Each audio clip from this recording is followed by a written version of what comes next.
Good morning, everybody, and welcome to Free Practice Friday. I'm Laura, and well, it might not be morning where you are, and by the time this video gets uploaded, it's likely not going to be morning even where I am, but it is morning now, and so we're gonna go with that.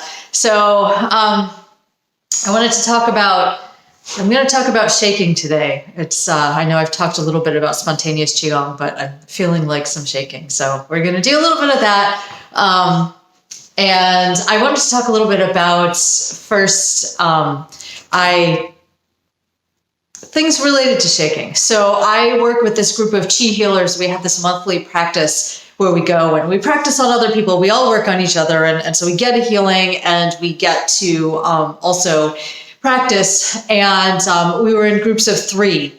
So I was on the table and there was one person did a reading on me, and then the second person does a reading, and then the 2 of them confer and they come up with a treatment plan. So they say, oh, I found this, oh, I found that too, or maybe you found something different. And you go and you talk to the client on the table. And so they came over and they said, your energy field was really smooth. We couldn't find anything, either one of us. And one guy said, I'm left-handed and we're always trained to read people with our right hands, but there are some people who do it left-handed. And he said, so I read you with my left hand and I didn't find anything. And I thought, wow, that's kind of strange. And so I read you with my right hand and I still didn't find anything. And then the other healer had gone and she also didn't find anything. And so it was kind of interesting. And I thought about it. They always, like I said, we go to the client, we tell them what we found and then see if they can kind of corroborate what's going on.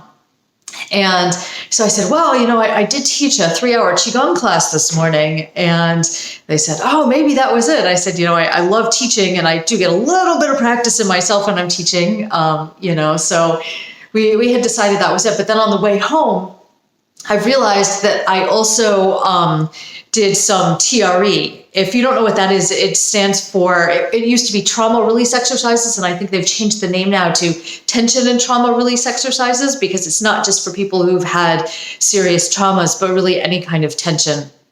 And if you don't know anything about it, look it up. It's hard to find a lot of good information, and there aren't a lot of videos about how to do it. But there's a TRE website. Dr. David Berceli is the person who created this modality, and there are websites out there. The main TRE website, you can actually go and find a practitioner. So try to find someone in your area. So the premise of this is that we hold tension and we hold emotions, really. It's really similar to Chinese medicine. We hold things in our body that have happened to us if we don't get a chance to release them. And apparently humans and zoo animals are the only creatures out there, the only mammals who don't automatically shake when something traumatic happens. So you think of a dog that's anxious might, shake and it goes out their tail. Little kids, when they're scared, they might actually, their whole body tremors. And it doesn't always have to be a bad trauma. It could just be overexcitement in general. But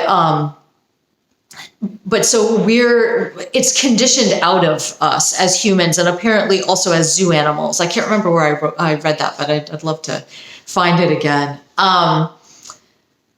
So these TRE, the tension and trauma release exercises, are a way to activate the vagus nerve and actually have your body tremoring. So you're lying on the floor. So you do some exercises to fatigue the muscles, and then you're lying on the floor, and you do certain movements that trigger the vagus nerve to tremor, to basically vibrate. And you're lying comfortably on the floor, but your body is kind of doing this shaking motion. And so I've been learning that. I've been learning how to do it. I'd love to learn how to teach it, but I haven't gotten there yet. But I'm learning how to practice it myself. And so yesterday I was I love teaching. This 3-hour intro that I taught yesterday morning is just really incredible. I love seeing the change in people when they have never done Qigong before, and then they learn this style of Qigong, and the amazement on their face when they realize how powerful it can be. And so I'm usually kind of amped up after I teach this class. And so I was like, okay, I should just relax a little bit. Let me do a little bit of tremoring. So I also did that. And I did that right before I left for the Qi Healer practice session. So I'm wondering, Qigong kind of makes everything, it amplifies everything in a good way. So, probably the tremoring, the tiari, and the qigong, the little bit of qigong that I did when I taught, probably combine those things. So anyway, it was really amazing. I'd never had that kind of experience where, I actually had two separate people say, wow, your energy is so smooth. You seem like you're in really good shape. And I kind of didn't feel, I felt good, but I didn't feel fantastic or anything. And I thought, oh, that's really interesting. So we're going to do a little bit of shaking of our own. There is this, I'm sure we've done it before. I know I always do it. I often do it at the beginning of classes too, just to kind of get people grounded. So I'm going to walk back up so you can see what I'm doing. Looks like you can't see my feet, but that's okay. And we just start by, right now I'm just bouncing up and down on my toes. If you don't want to work your calves so much, you can also just keep your heels on the floor and then just bounce your knees. The upper part of my body is relaxed. So I'm just letting everything bounce around, and I might twist from side to side a little bit. You can see my arms just kind of go on their own. So we're shaking. I actually like to go up and down on my toes. I like to get a little more vigorous workout. You might be able to hear in my voice. I had a teacher who, whenever he taught this, would go, so that you could hear the bounce in his voice. And this just kind of gets the energy flowing a little bit. It gets some of the energy out to the extremities. It loosens things up a little bit. And my calves are tired, and I have to just go back to bending my knees, but you can switch back and forth and do whatever works for you. Of course, you can take your feet off the ground too if you really want to. You can jump up and down if you really want to get into it. You can also, so right now, obviously, my hands are not moving on their own and moving them on their own. So you want to get a little bit more energy out there. You can do that. You can do this however you want to. But the point is just to get moving. Maybe I'm going to lift my legs up a little bit. Do some butt kicks, do some knee lifts. So this is not quite shaking, but it's getting everything moving. We want to break up any of the stickiness in the fascia that's happened overnight. So a great thing about just doing the shaking technique or even just a bouncing technique is if you really relax your torso, and we're so trained to hold in our abdomens in our culture and walk around and look sexy, but if you just let all that relax, you can actually get your internal organs moving around a little bit, and it can break up some of the fascial adhesions that are in there.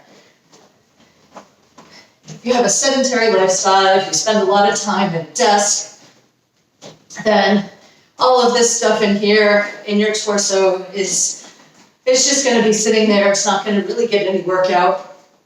If you do some deep breathing, that might expand your abdomen a little bit, so that's great.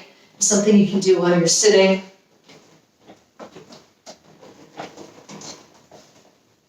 So we're making ourselves shake here. Even if just from starting from our feet and, and letting everything else kind of come along for the ride. In TRE, the vagus nerve, the vagal nerve, that once that starts, I tend to tremor a lot of my legs, trying to learn how to move it more up into my torso. But maybe my legs are where I need it. We hold trauma in different areas of our body, and so you kind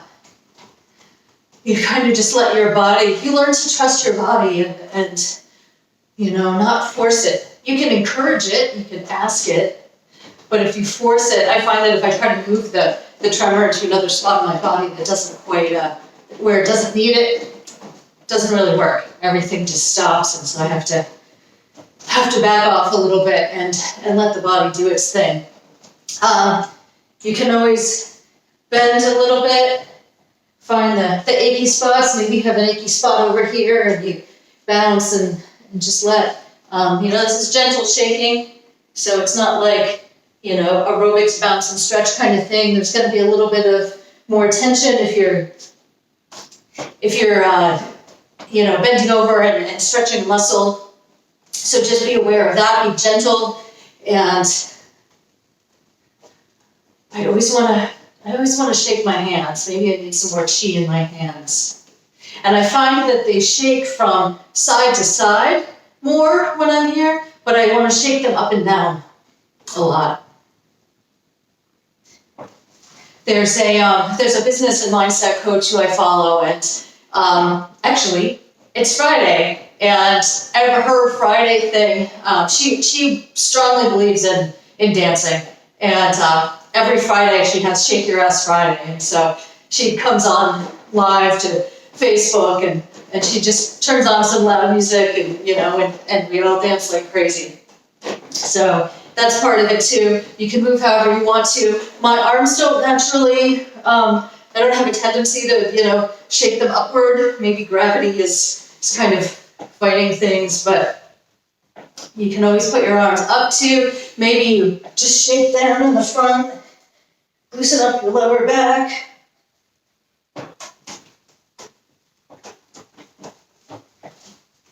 And you can do this, if you find it tiring, do it for a minute or two.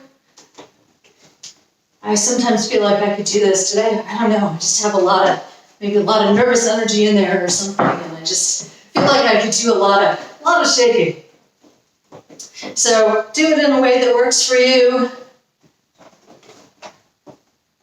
Find the spots that need a little bit of extra attention.